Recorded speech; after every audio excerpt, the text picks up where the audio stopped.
ప్రార్థించట్లేదు. ఈ సమయంలో వాక్య భాగాలు కొత్త ఫిలిప్పీ పత్రిక 4వ అధ్యాయం 1వ వచనం 5 వచనాలు వరకు మనం చూద్దాం. ఫిలిప్పీ పత్రిక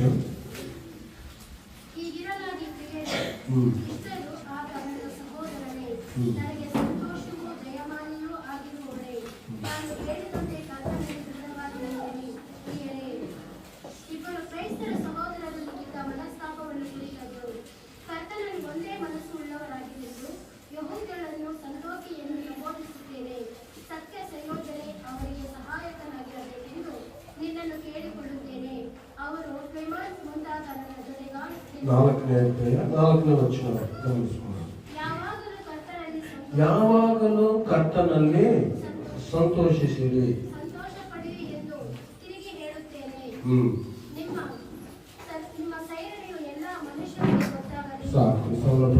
మహాపరిశుద్ధుల కృపగలిగిన పరలోకమున తండ్రి, కృప కలిగిన దేవా, ఈ సమయంలో మంచి సమయాన్ని బట్టి మీకు స్తోత్రం చెల్లిస్తున్నారు. ప్రతి వారము విషయంలో మాతో మాట్లాడుతున్నారు, మమ్మల్ని హెచ్చరిస్తున్నారు, ఆత్మజీవితంలో బలపడిస్తున్నారు, క్షేమాన్ని అనుగ్రహిస్తున్న ఈ సమయంలో మరొకసారి నీ స్వరాన్ని వినడానికి వచ్చి ఉండగా యేసయ్య మాతో మాట్లాడమని మేము ప్రార్థిస్తున్నాము.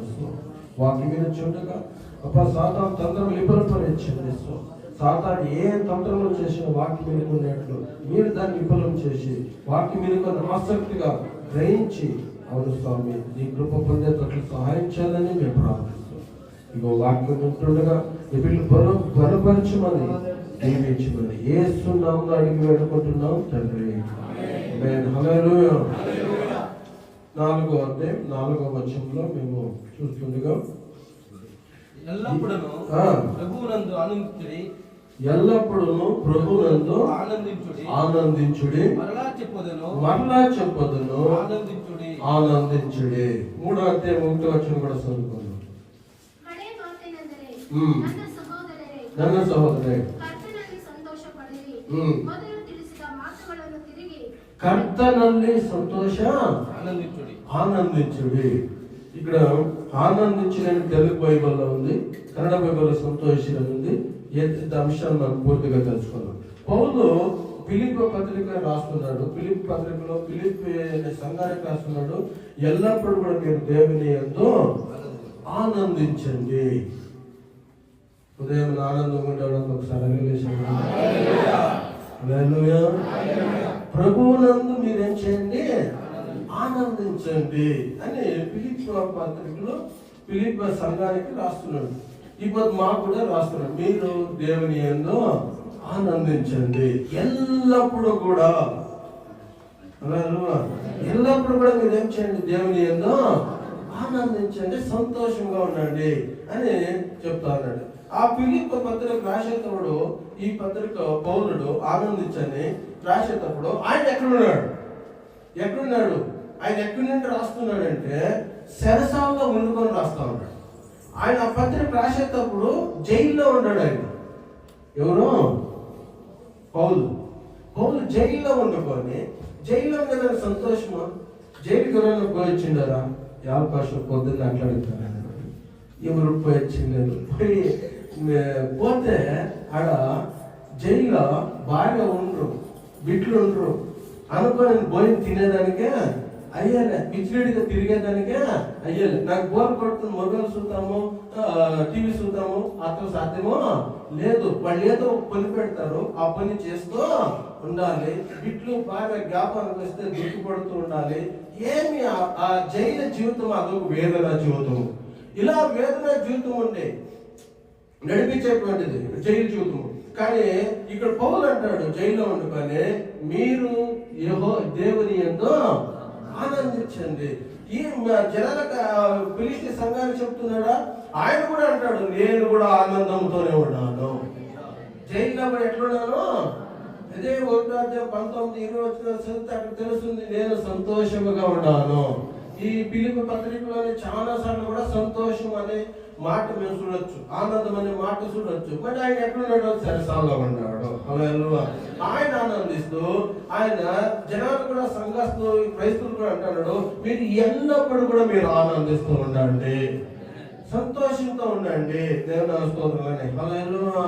ఈరోజు దుఃఖము వేదన ఉంటే ఈరోజు అది వెళ్ళిపోయి ఆనందంతో ఉండే జీవితాన్ని మేము పొందుకున్నాం. దేవుని అవసరం అది ఎలా అని ఈ రోజు మేము ధ్యానించుకోలేకపోతున్నాం.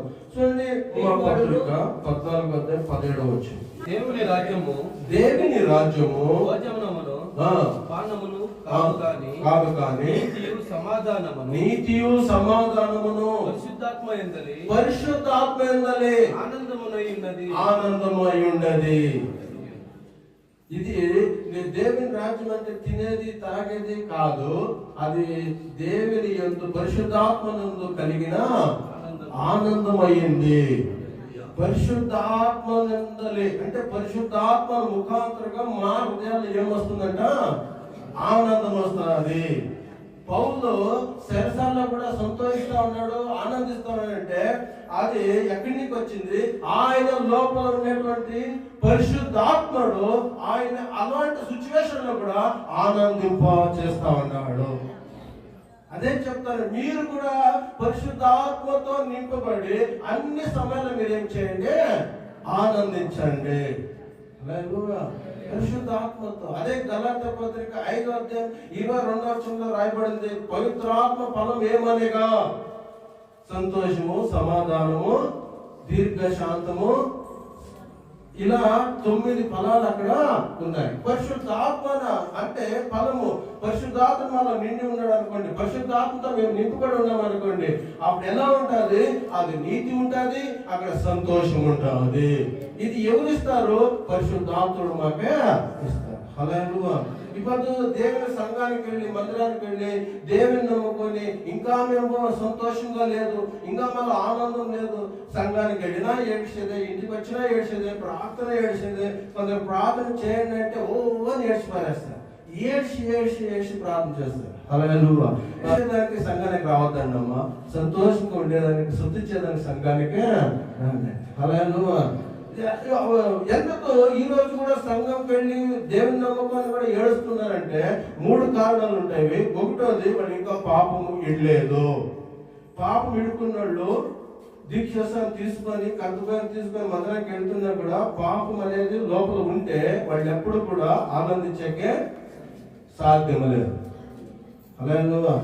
ఎందుకంటే పాపం అనేది హృదయంలో వేదన కలిగిస్తుంది. చూడండి, 32వ కీర్తన 1-5 అక్కడ మేము చదివితే అక్కడ దావీదు అంటున్నాడు, పాపంతో ఉండేటప్పుడు జీవితం ఎలా ఉంటుంది?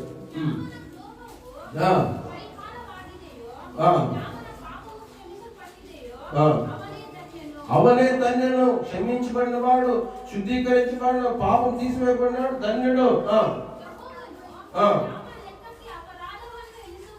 ಯಾವನ ಲೆಕ್ಕಕ್ಕೆ ಅಪರಾಧ ಎನಿಸುವುದಿಲ್ಲವೋ ಅವನ ಹೃದಯದಲ್ಲಿ ಕಪಟ ಇರುವುದಿಲ್ಲವೋ ಅವನು ಧನ್ಯನು. ನನ್ನ ಪಾಪವನ್ನು ಅರಿಕೆ ಮಾಡದೆ ಇದ್ದಾಗ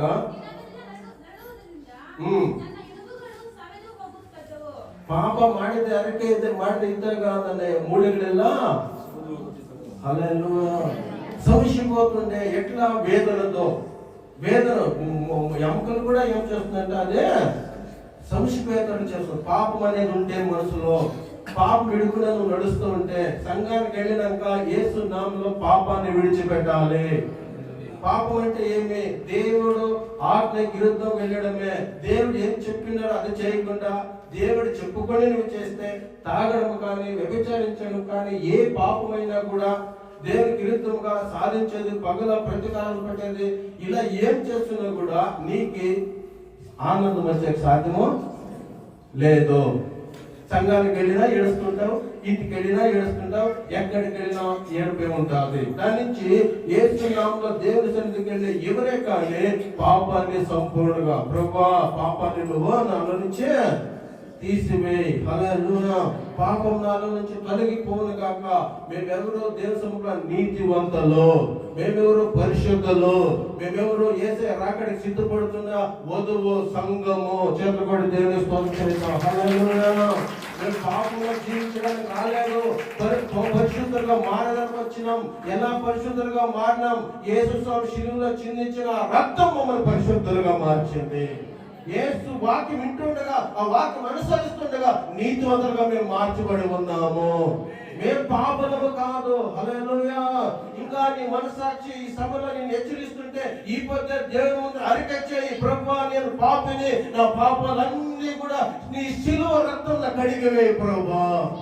నా దుఃఖు పోతా లేదు ప్రభా, నా దుఃఖు పోవాలంటే పాపం పోవాలి, ఆ పాపాన్ని నువ్వు నాలో నుంచి తీసివేయాలని మేము ప్రార్థించాలి. హల్లెలూయా. అప్పుడే దేవుని సంఘంలో వచ్చి పాట పాడడం కానీ, సంతోషం కానీ, కుడిసి ఆరాధించడం కానీ దావీదు వలె అదంతా సాధ్యమవుతుంది ఎప్పుడు నువ్వు పాపాన్ని విడిచిపెట్టినప్పుడు. పాపాన్ని ఇడుచుకున్నంత కాలము కూడా ఎంత పాటలు పాడినా, ఎంత మ్యూజిక్ పట్టినా నీలో దుఃఖం అలాగనే ఉంటుంది. అలాగే వచ్చి అలాగే పెడుతున్నావు. ఎప్పుడు కూడా వేదనతో యేసు నామములో పాపము తొలగించబడగాక. హల్లెలూయా. ఎలా తొలగిపోతుంది? మేము దాన్ని దేవుని సన్నిధిలో ఒప్పి అరికె చేసి విడిచిపెట్టినప్పుడు మా యేసయ్య నీతివంతుడు, పరిశుద్ధుడు కనుక దాన్ని కడిగి వేస్తాడు, శాశ్వతంగా తీసివేస్తాడు. దావీదు 103వ కీర్తనలో అంటాడు, నా పాపములో ఆయన తీసి పూర్వానికి పశ్చిమానికి ఆయన విసిరివేసినాడు, ఇంకెన్నడూ కూడా ఆయన జ్ఞాపకము చేసుకున్నాడు. హల్లెలూయా. మేము ఒక పరిశుద్ధమైన చెడ్డది దేవుని స్తోత్రం, మేము నీతిమంతులైన దేవుని స్తోత్రం. కానీ దానికి మేము ప్రార్థించడం, మా ప్రార్థన దేవుడు జవాబు అనుగ్రహిస్తాడు. ఎందుకో నీతివంతులు యేసు రక్తంలో కడగబడిన జనాంగం మేమైనాము. యేసయ్య మా కోసమై ఈ లోకానికి రాబోతున్నాడు. హల్లెలూయా. ఒకటోది, పాపం ఉండేవాడు ఏనాడు కూడా సంతోషముగా ఉండలేరు. రెండోది, చింతలో ఉండేవాడు ఏ రోజు కూడా సంతోషముగా ఉండలేడు. ఏడకన్నా పోనీ చింత విశ్వాసం లేనివాడే చింతిస్తాడు. విశ్వాసం ఉండేవాడు ఏనాడు కూడా చింత చేయడు. నమ్మకం ఉన్నవాడు, విశ్వాసం ఉన్నవాడు తన చింతలన్నీ కూడా యేసయ్య మీద వేసేస్తాడు. దేవుని స్తోత్రం. కానీ 11:28 మత్తయి రాసిన యేసు అంటాడు, ఎలే కష్టపడువరే వారి వద్దరు వెళ్ళరు నన్ను సన్నిధిగా నన్ను బడికి పని చింత భారం నన్న మీద పిలుస్తున్నాడు కదా, పిలుపునిచ్చాడు కదా. ఆ చెప్పిన తర్వాత నీ చింతలు భారాలు అన్నీ కూడా యేసయ్య మీద వేసేయాలి. హల్లెలూయా. పంటలు పండలేదా? చింత చేయొద్దు, దేవుడు పండించబోతున్నాడు. దేవుని స్తోత్రం. కానీ నమ్మకం ఉంచు, ఒక రోజు దేవుడు నా తోటను పండింప చేస్తాడు. బిడ్డకి వివాహం కావాలి, విశ్వాసంతో చెప్పు, దేవుడు నాకు మంచి సంబంధం నా బిడ్డకు అనుగ్రహిస్తాడు. హల్లెలూయా. ఇల్లు లేదా, ఉద్యోగం లేదా, విశ్వాసంతో మాట్లాడు, దేవుడు నాకు అన్ని కూడా ఇవ్వబోతున్నాడు. దేవుడు నా స్తోత్రం. కానీ విశ్వాసం అంటే 23వ కీర్తన, యెహోవా నా కాపరి, నాకు లేమినా కలగదు. పచ్చని చోటకు నన్ను నడిపిస్తూ, విశ్రాంతి జనముల దగ్గరకు నన్ను నడిపిస్తూ, ఆయన కారణం నన్ను క్షేమంగా కాపాడుతూ కృపాక్షేమములను వెంబడించను. హల్లెలూయా. కృపాక్షేమంగా, ఇది నమ్మకము. విశ్వాసం అంటే ఇలా ఉండాలి. ఎప్పుడు చింత, ఎప్పుడు వ్యత, ఎప్పుడు వేదన వచ్చిన దగ్గరంతా చింతపోసుకో వాడికి చెప్పడము, ఏడ్చడము, అది విశ్వాసము కాదు. అలా విశ్వాసం లేకున్నప్పుడు నువ్వు చింత చేస్తుంటే ఎంత కాలమైనా కూడా సంతోషంగా ఉండలేవు, ఇతరులు కూడా సంతోషం పంచలేవు. దేవుని స్తోత్రం. కానీ చింతనంతా ఆయన మీద వేసాయా? దేవుని స్తోత్రం. మీ చింతాభారం ఆయన మీద వేయండి, ఆయన చేతికి తగ్గించుకోండి. తగిన సమయంలో దేవుడు హెచ్చించబోతున్నాడు. దేవుని స్తోత్రం. తగిన సమరం హెచ్చించట్లబడాడు. హల్లెలూయా. ఆకాశ పక్షులు చూడండి, ఆ విత్తులు కోయవు, కానీ అవి పోషించే పరలోక మీ తండ్రి ఎప్పుడు కూడా ఆమెకి అనుగ్రహిస్తూ ఉంటాడు. దానికంటే మీరు గొప్పవారు కదా. మొదలు దేవుని రాజుకి నీతికి తవకపడింది, దాని వెనుక అన్ని కూడా మీకే వస్తా. విశ్వాసమైన వారిని బట్టి దేవునికి స్తోత్రం కలుగుతుంది. ప్రభా నాకు అన్ని నేను ఇస్తావు, స్తోత్రం ఆయన. హల్లెలూయా. రెండవది, చింత ఉండేటప్పుడు మేము సంతోషం ఉండే సాధ్యం లేదు. దానికి 4:6 ఫిలిప్పీ పత్రికలో ఈ రీతిగా ఉంటాడు. పౌలుడు ఏమంటాడు చూడండి, మీరు ఏ విషయంలో కూడా మీరు చింత ಪಡಕೊಡಿ. ಯಾವ ಸಂಬಂಧವಾಗಿಯೂ ಚಿಂತೆ ಮಾಡದೆ ಸರ್ವ ವಿಷಯಗಳಲ್ಲಿ ದೇವರ ಮುಂದೆ ಕೃತಜ್ಞತಾ ಸ್ತುತಿಯನ್ನು ಪ್ರಾರ್ಥನಾ ವಿಜ್ಞಾಪನೆಗಳನ್ನು ಮಾಡುತ್ತಾ ನಿಮಗೆ ಬೇಕಾದದ್ದನ್ನ ತಿಳಿಯಪಡಿಸಿರಿ. ಆಗ ಎಲ್ಲ ಗ್ರಹಿಕೆಯನ್ನು ಮೀರುವ ದೇವ ಶಾಂತಿ ನಿಮ್ಮ ಹೃದಯಗಳನ್ನು ಯೋಚನೆಗಳನ್ನು కాయవద్దు. హల్లెలూయా. క్రీస్తు కాయం. చూడండి, చింత చేయొద్దండి. యా విషయంలో కూడా చింత చేయొద్దు. మొదలుగా కృతజ్ఞతాస్తుతి చెల్లించండి. ప్రభువా, ఇది వరకు నడుపుతున్నా, ఇంటి మీద వరకు నడుపుతాం కాబట్టి ఉన్నాయండి. హల్లెలూయా. కృతజ్ఞతాస్తుతి కనుగొనండి. యా విషయం ప్రార్థన చేయండి. మీకు కావాల్సినవన్నీ కూడా ఆయన తెలిపించట్లవడం ఆయన 19వ వచనం. అదే 4:19 వచనం. ನನ್ನ ದೇವರು ಕ್ರಿಸ್ತ ಯೇಸುವಿನ ಮೂಲಕ ತನ್ನ ಪ್ರಭಾವದ ಐಶ್ವರ್ಯಕ್ಕೆ ನಿಮ್ಮ ಪ್ರತಿಯೊಂದು ಕೊರತೆಯನ್ನು, ಹಲ್ಲೆಲೂಯಾ, ನಿಮ್ಮ ಪ್ರತಿಯೊಂದು ಕೊರತೆಯನ್ನು నీకిస్తున్నా. విశ్వాసం ఉండేవాడు ఒకసారి హల్లెలూయా. మాత్రం చాలా మంది విశ్వాసం లేకుండా కూర్చుంటారేమో అనిపిస్తాం. హల్లెలూయా. సో మకాడ సంతోషం లేదు. దేవుని వాక్యం ఉంటుంది, ఎల్లప్పుడు కూడా మీరు ఏం చేయండి, ఆనందించండి. కానీ ఈడు చూస్తే అంటే ఒకతర నిరాశతో, ఒకతర వేదనతో, ఏమీ లేదన్నా ఎంతో సంతోషం ఉంటారు. కానీ ఎకరాలు చివేలు ఉన్నాయి, సొంతం ఇండ్లు ఉన్నాయి, కార్లు ఉన్నాయి. సంతోషం మాత్రమో చెప్పండి గట్టిగా, లేదు సార్, లేదు సార్. హల్లెలూయా. మేము ఎల్లప్పుడు దేవుని సముఖంలో ఏం చేయాలి, ఆనందముగా ఒక్కరే అంటున్నారు. అందరూ కూడా నిరాశగా ఉన్నారు. హల్లెలూయా. విశ్వాసం లేదా? దావీదులాగా చెప్పేకి సాధ్యం లేదా? యెహోవాను నన్ను, అందరూ చెప్పి, యెహోవా నా కాపరి. హల్లెలూయా.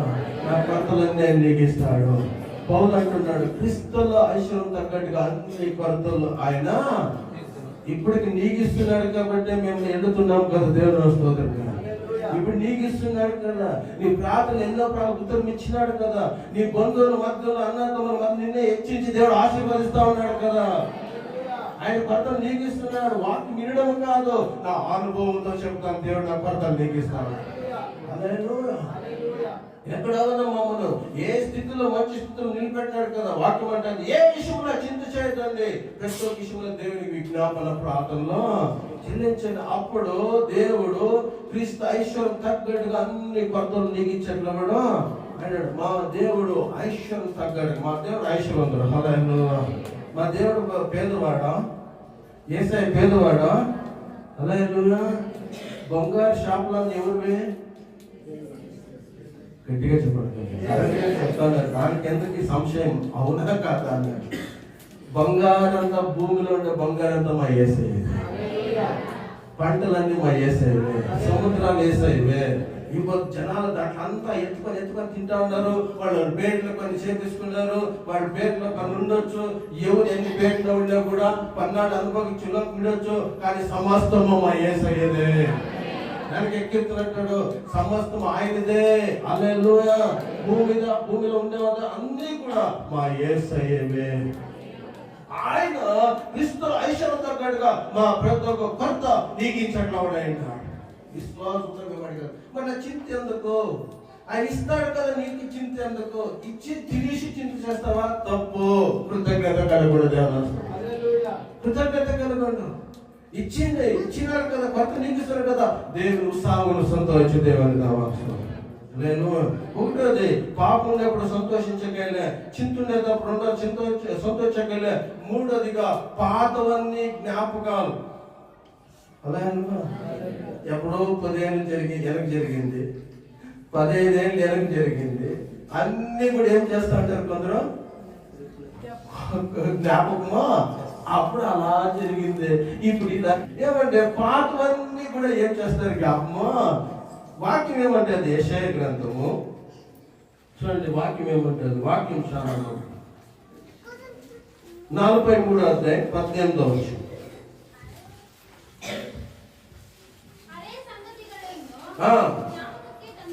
ಅದೇ ಸಂಗತಿಗಳನ್ನು, ಅಂದ್ರೆ చెప్పండి, ಅದೇ ಸಂಗತಿಗಳನ್ನು జ్ఞాపకಕ್ಕೆ వద్దు, ఇడిచిపెట్టేయండి. దేవుడు మా మనసుకు ఉపవరించినాడు. హల్లెలూయా. మర్చిపోయేదానికి దేవుడు మనసులో దాన్ని మర్చిపో, దాన్ని ఎందుకు జ్ఞాపకమో చేస్తాను. హల్లెలూయా. దాన్ని జ్ఞాపకం చేస్తాను. ప్రయోజనం ఏముంది? నీకు దుఃఖమే కదా. నీకు ఈ వేదన కదా, ఎప్పుడో హాస్పిటల్లో పోయి అడ్మిట్, దాన్నే జ్ఞాపకం చేసుకో. అట్లా అయిపోయి ఆ దుడ్డు ఖర్చు అయిపోయింది, అదే ఇట్లా ఎన్నిసార్లు జ్ఞాపకం చేసుకుంటా. జ్ఞాపకం చేసుకొని నీ మనసు ఏమవుతుంది, వేదన. మా అత్త అట్లా పాలు పెట్టే, మా అత్త 2026లో ఉన్నావు కదా, అలా కొత్త సంవత్సరం ఇచ్చే ప్రయోజనం నీకు. 25లో జరిగినవన్నీ మర్చిపో, 23లో జరిగినవన్నీ మర్చిపో, విడిచిపెట్టే.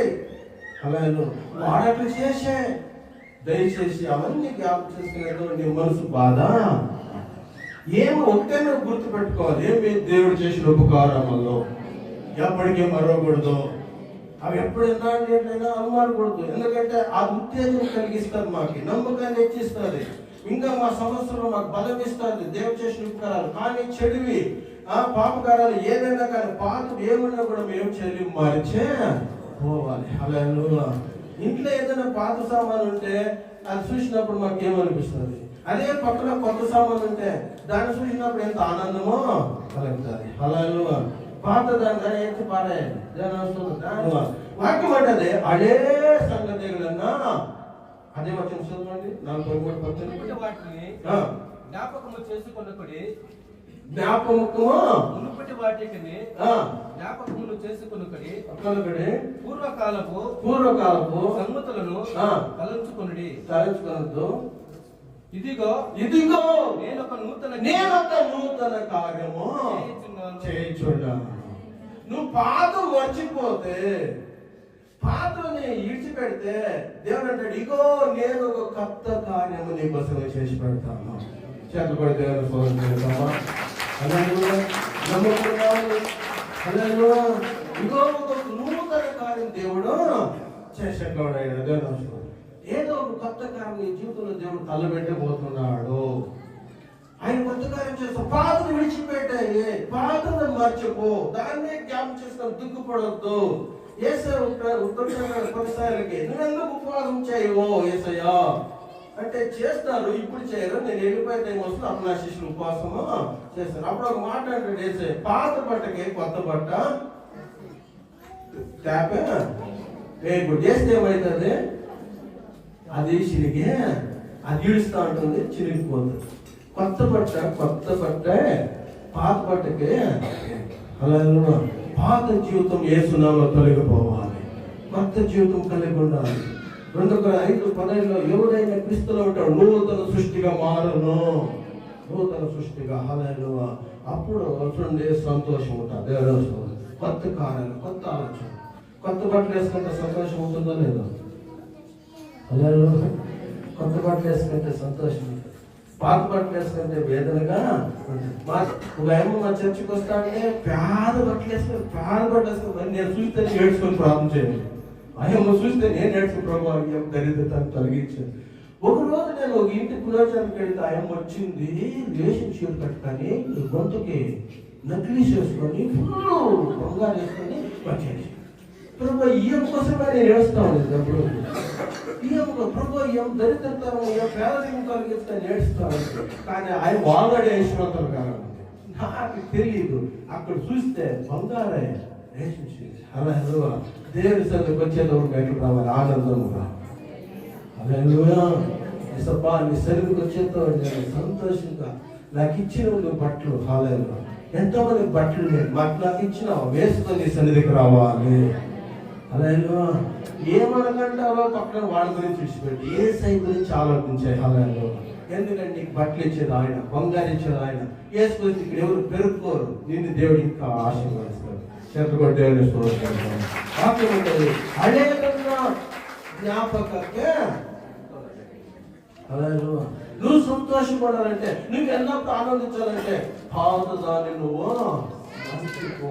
దేవుడు నూతనమైన కార్యము చేసేటప్పుడు. హల్లెలూయా.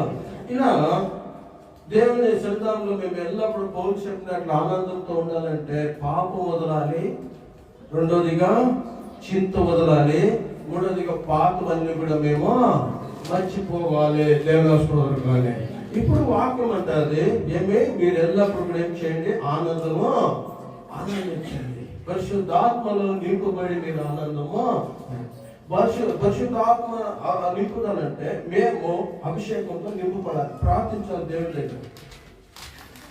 దీక్ష తీసుకున్న తర్వాత దేవాను నన్ను అభిషేకము దేవుని దగ్గర అడగాలి. స్థానికుడైన యేసు యోహాను చెప్పినాడు, నేనైనా మీకు నీళ్ళ దీక్షాసనం ఇస్తాను, నా వెనకొచ్చేవాడు ఆత్మలోను అగ్నిలోను దీక్షాసనం ఇస్తాను. అభిషేకం ఎవరు మనుషులు ఇచ్చాకయ్యాలి, అది దేవుడు మాత్రమే ఇవ్వగలడు. ఆ ఆత్మ అభిషేకం కావాలంటే దాహంతో దేవుని దగ్గర మేము అడిగేవాడుగా అలాగే ప్రభా నన్ను అభిషేకంతో నింపు, అన్ని భాషలు నాకు అనుగ్రహించు. అన్ని భాషలు ఎప్పుడు వస్తాయి? ఆత్మతో నింపబడినప్పుడు అన్ని భాష మాట్లాడండి. సంఘంలో ఒకవేళ మాట్లాడకే ఇంట్లో మాట్లాడండి, ఒక్కరికే ప్రార్థించే మాట్లాడండి. ఎంత ఎక్కువ ప్రార్థనలో అన్ని భాషతో మాట్లాడండి, తప్పేమీ లేదు. మీ ఆత్మ ఇంకా బలం పొందుతుంది. పౌరుడు అంటాడు, నేను దేవదూతల భాష మాట్లాడతాను, మనుషుల భాష కూడా మాట్లాడతాను. ఆత్మ నింపుదల వల్ల దేవుడు ఆనందాన్ని కలిగిస్తాడు. అలాగే ఇప్పుడు ఆనందము అంటే ఏమి, సంతోషం అంటే రెండు ఒకటేనా? కాదు, వేరే వేరు.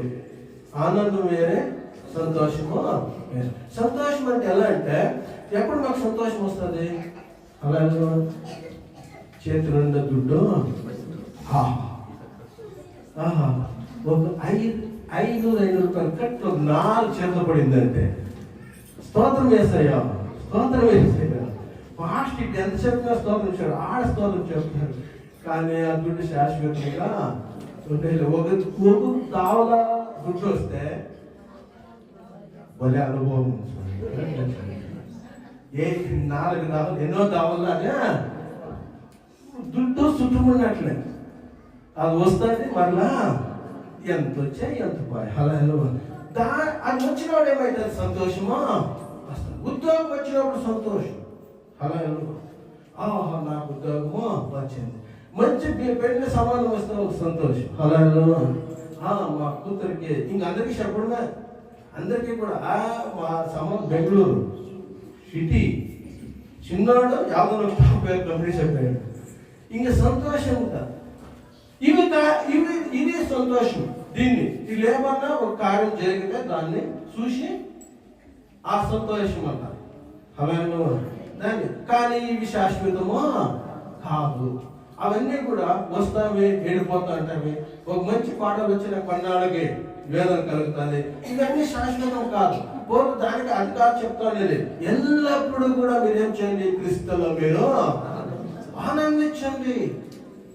అలాగే ఈ మేము అది చూసి అనుభవించేటప్పుడు అప్పుడు ఆనందము అది అందరికీ వస్తూ ఉంటుంది, పోతూ ఉంటుంది. ఆనందం వేరే, అంతేకాదు ఇది శాశ్వతం కూడా కాదు. ఏమది? సంతోషం అనేది. సో ప్రసంగి గ్రంథము 2వ అధ్యాయం 1 నుంచి.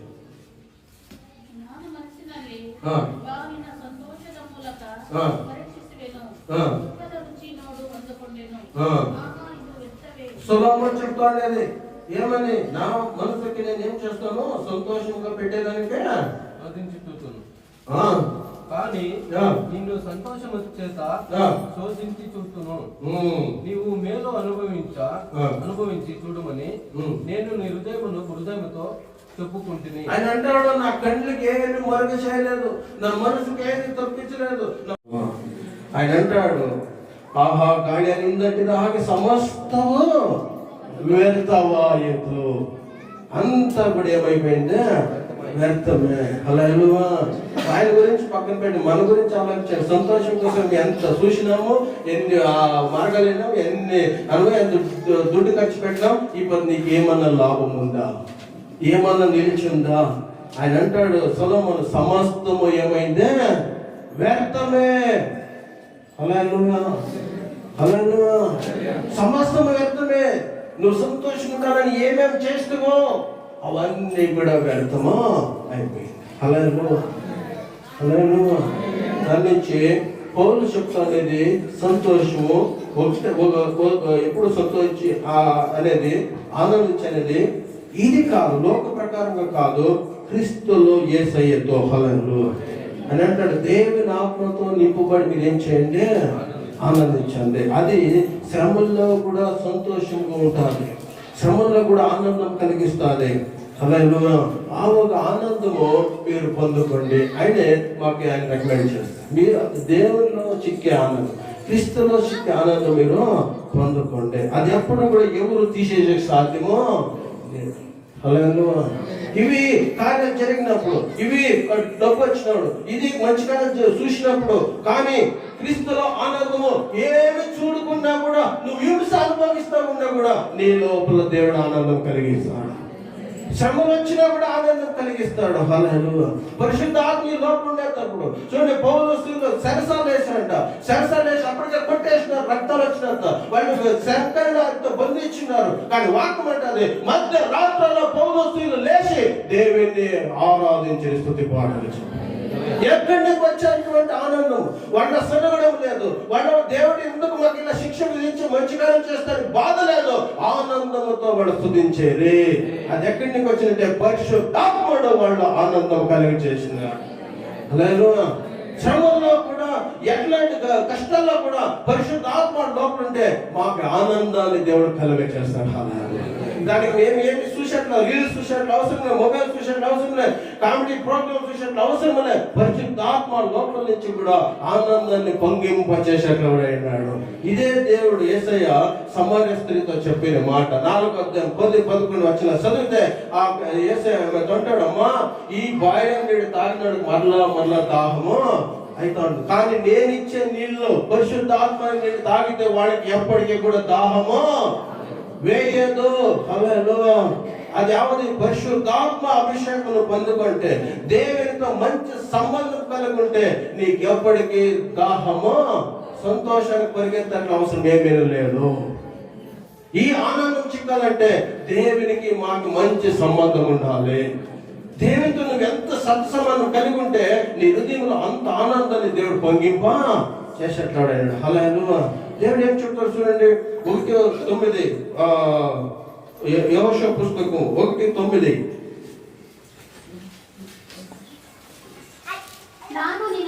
ನಾನು ನಿನಗೆ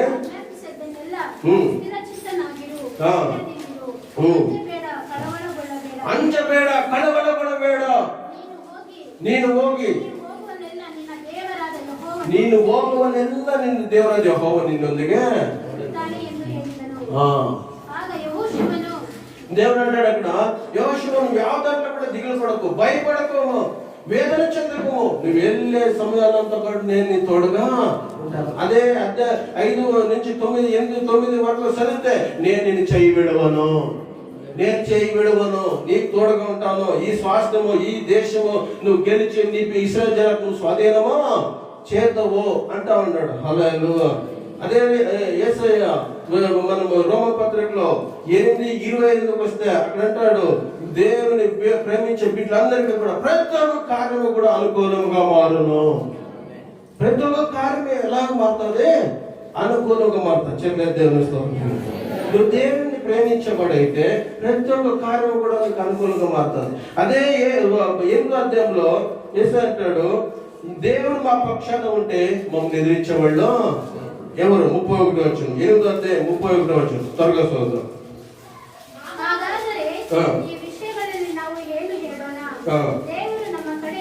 ದೇವರು ನಮ್ಮ ಕಡೆ ಇದ್ದರೆ ನಮ್ಮನ್ನು ಎದುರಿಸುವವರು ಯಾರು? ಹಲ್ಲెలూయా. దేవుడి పక్షాన ఉంటే నిన్ను ఎదిరించేవాళ్ళు సాతానుడా? సాతానే లేదు. సాతాను కంటే మా దేవుడు బలిష్ఠుడు, సాతాను కంటే మా దేవుడు సర్వజ్ఞాని. ఆయన సాతాను ఆపదని ఎదిరించకైనా నువ్వు భయపడద్దు. దేవుని స్తోత్రం. మాట మాత్రం శక్తిని ఏం చేసేకి సాధ్యం లేదు, రోగాలు కూడా ఏం చేసేకి సాధ్యం లేదు. దేవుని స్తోత్రం. కానీ దేవుడు సమస్త రోగాలు స్వస్థపరిచేవాడు. హల్లెలూయా. 28వ వచనం చదవండి. అదే 8:25 వచనం. దేవుని సంకల్పದ ಮೇರೆಗೆ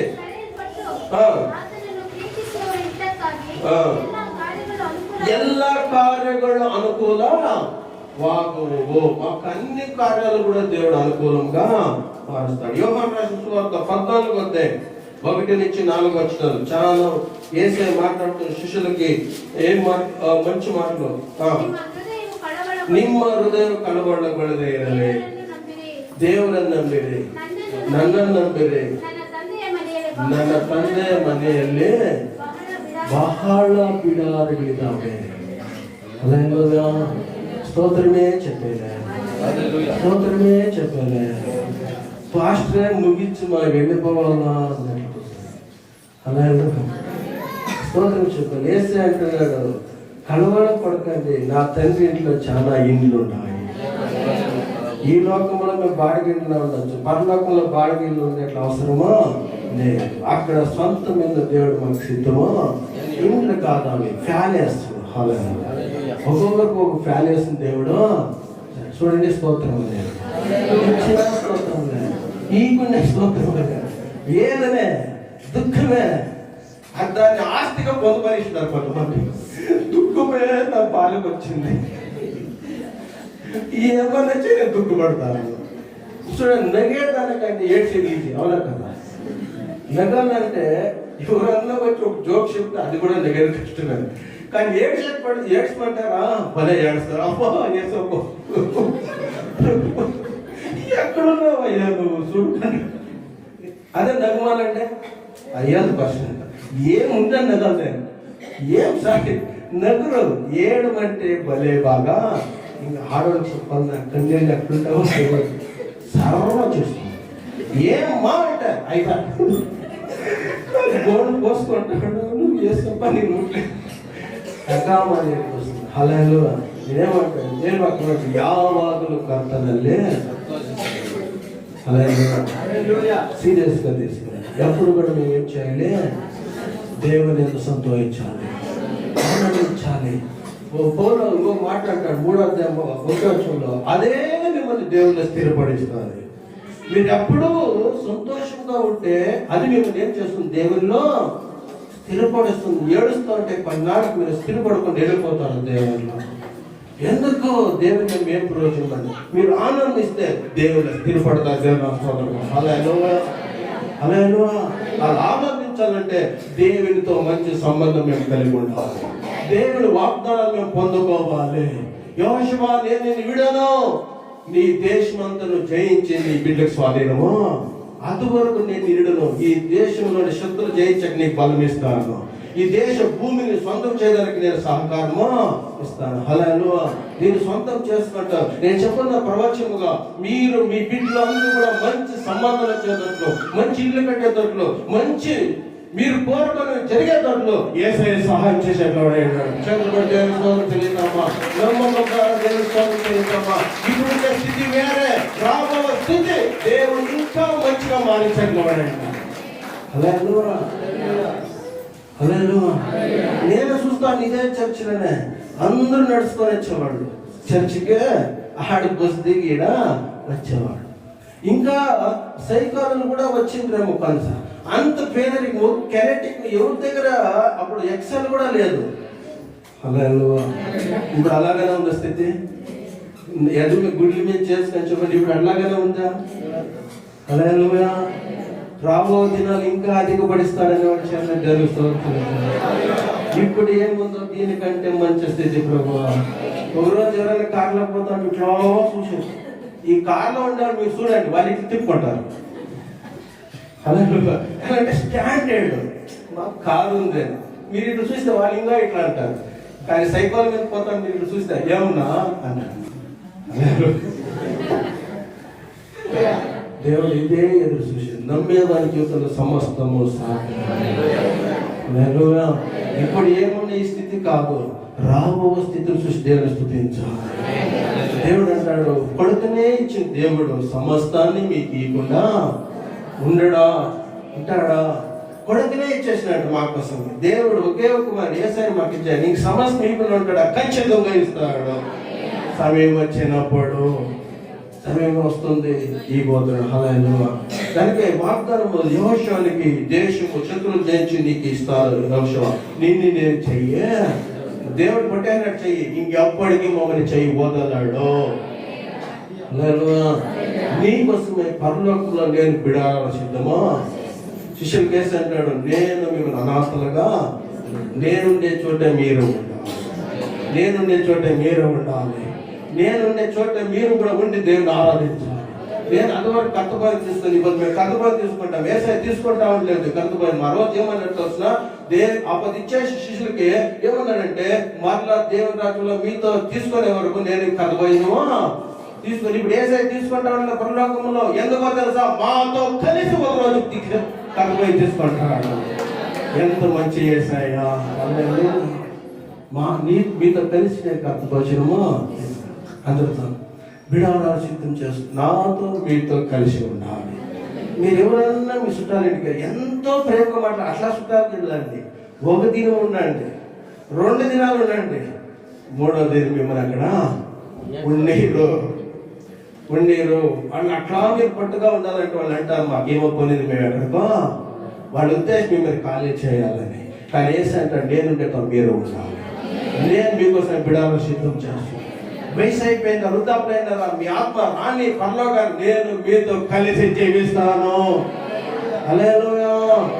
ఇది ఆనందము. ఈ ఫెలోషిప్ ఆనందం కలిగిస్తుంది, ఈ మాటలు ఆనందం కలిగిస్తుంది. లోకంతో ఎంత ఈ మాటలు లేదు, అన్నిటికీ మాటలు లేదు. వాడు ఒకటే నమ్ముకుంటారు, సంపాదించాలి, దుడ్డు ఖర్చు పెట్టాలి, సంతోషంగా ఉండాలి, ఏదైనా చూసి సంతోషాలి, ఏదైనా అనుభవం సంతోషాలి. కానీ క్రైస్తవ కాలంతో ఏమీ లేదు. ఏం చూడకుండా, ఏం అనుభవించకుండా, ఏ డబ్బు లేకుండా క్రీస్తులో ఆత్మలో నింపబడి వాగ్దానంతో సంతోషించేవాళ్ళు ఆయన. ఆయన వాగ్దానాలు, ఆయన ప్రేమలో, ఆయన మాటల ద్వారా బడతాను ఉన్న గుడిసెలో ఉన్న కూడా సంతోషించేవాడు. ఏ పేదరికంలో ఉన్నా కూడా సంతోషించేవాడు ఆయన. దానికి హబక్కూకు 3:18-19 అంటది, అంజూరు చెట్టు కాయలు ఇడకుండా, మందల గొర్రెలు మేకలు లేకున్నా కూడా యెహోవా నేను సంతోషిస్తాను. యెహోవానందు నేను ఆనందిస్తాను. ఎందుకంటే హబక్కూకు 2వ అధ్యాయంలో నీతిమంతుడు నమ్మకంతోనే బ్రతుకుతాడు, నమ్మకంతో బ్రతుకుతాడు నీతిమంతుడు. ఆయన నమ్మకము దేవుడు నడిపిస్తాడు. ఏమున్నా ఏది లేకుండా, గొర్రెలు మందలు మేకలు లేకుండా, పాటలు ఎకరాలు లేకుండా ఏసై నమ్ముంటే నన్ను నడిపిస్తాడు. అదే 20 యోబు గ్రంథం 5:20 చెప్తాడు, దేవుడిని ఏడులో నుంచి చూపిస్తాడు, ఆయన కత్తి నుంచి తప్పిస్తాడు, కరువు నుంచి తప్పిస్తాడు, రోగం నుంచి తప్పిస్తాడు, జనాలు మాటలు హింస పెట్టే మాటల నుంచి ఆయన్నే తప్పిస్తాడు. హల్లెలూయా. కరువు కాలంలో కూడా దేవుడు మమ్మల్ని తప్పిస్తాడు. ఎందుకో తెలుసా, ఏలీయుడు ఏది లేదు కరువు కాలంలో ఒక నీటి ఏటి దగ్గర ఉంటాడు. దేవుడు ఆయనకి ఆహారము కాక ద్వారా పంపిస్తాడు. హల్లెలూయా. నీటిలో ఎంత పేదరికమన్నా ఒకటి పెట్టిన విశ్వాసము, ఆ విశ్వాసం ద్వారా నీ కొరతలన్నీ నీకు ఇస్తున్నాడు. హల్లెలూయా. ఈ పొద్దు నీకు లక్షలు ఉండొచ్చు, ఒక్క దగ్గర ఏమీ లేదు, 9 పైసలు లేని దినాలు ఉన్నాయి కదా జోపులో. ఆ రోజు యేసయ్య కదా నిన్ను నడిపింది. హల్లెలూయా. ఆ రోజు నీ ఆకలి తినింది ఆయనే కదా, నీ బట్టలు ఎదిగించింది ఆయనే కదా. ఈ రోజు వచ్చినప్పుడు అనుకుంటాను అన్ని నాకున్నాయని, లేని రోజులు జ్ఞాపకం చేసుకోవాలి. ఆయనే నీకు ఇచ్చింది. దానికి వాక్యం కరువులో కూడా ఆయన నిన్నే తృప్తిపడిచేట్లవాడు. హల్లెలూయా. వాక్యం అంటది, దానికే ఏమున్నా ఏది లేకున్నా యెహోవా యందు నేను సంతోషిస్తాను. హల్లెలూయా. ఇంకేమి లేనివాడు సంతోషించేవాడు, ఏమున్నా కూడా సంతోషిస్తాడు. కానీ ఆ సంతోషము నిత్యము ఉండాలి. దేవుని నమ్మకం విశ్వాసం ఉండేవాడు ఎప్పటికీ సోలిపోడు, పడినా కూడా లేచేట్ల నమ్మకము. హల్లెలూయా. ఎల్లప్పుడు అదే పోలంటున్నాడు, ఎల్లప్పుడు మీరు ఆనందించండి. సరసాల్లో ఉండి నేను ఆనందిస్తున్నాను, బయట ఉన్న మీరు యేసుని నమ్మకం పెట్టి ఆనందించండి. ఆయన మీ కొంత నేగిస్తాడు, ఆయన మీకు బిడాలను సిద్ధం చేస్తాడు, జీవితకాలం మీ తోడు నడిపిస్తాడు. ఏముందులే తీర్పడమని ప్రార్థన చేద్దాం.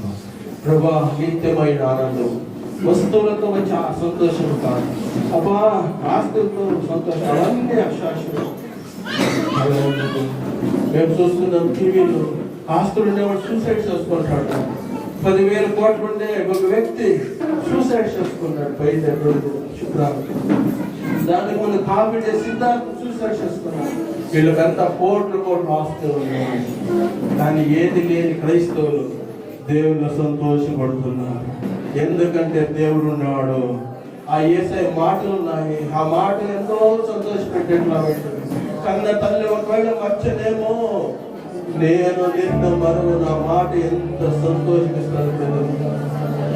నేను నేను ఎప్పటికీ చేయడు అనే మాట ఎంత సంతోషిస్తాను. నేను నీకు బిడారాలు సిద్ధం చేస్తున్నాను, ఈ లోకం ముగించిన తర్వాత నేను కలిసి ఉండాలి అనే మాట ఎంత సంతోషిస్తాను. వయసు అయితే ఇంత బిడ్డలే తోసేస్తారు, బంధువులు ఎవరు కూడా అందరూ తోసేస్తారు. 70-80 దాటితే ఏం బతుకున్నాడు అంటారు.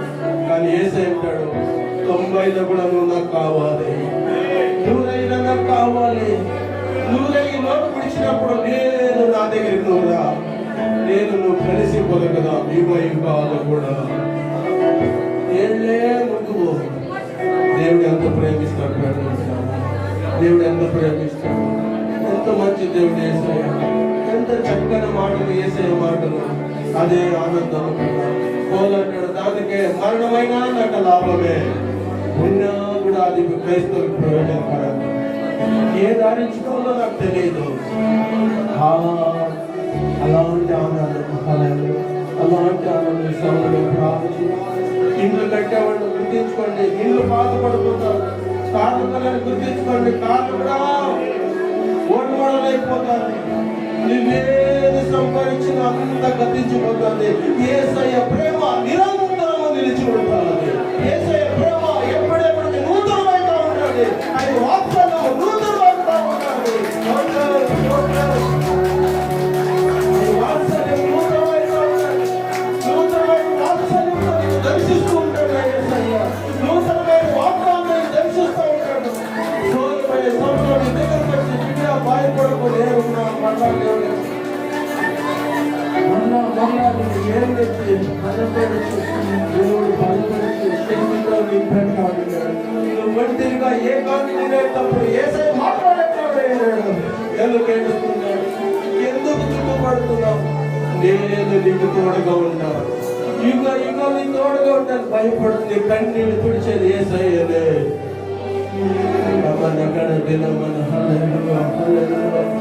అప్పా నా కన్నీళ్ళు తుడిచే దేవుడు నువ్వు. నా దేవుల వేదనలో ఉండేటప్పుడు ఓదార్చేవాడు. తల్లి లేదు కానీ, తండ్రి లేదు కానీ, నువ్వు ఎప్పటికీ తల్లి కంటే ఎక్కువగా, తండ్రి కంటే ఎక్కువగా నన్ను ఓదార్చే దేవుడు ప్రభు. నా కన్నీళ్ళు తుడిచే దేవుడు, మనోవేదన తీసివేసే మా తోడుగా నడిచే దేవుడు. స్తోత్రం, స్తోత్రం.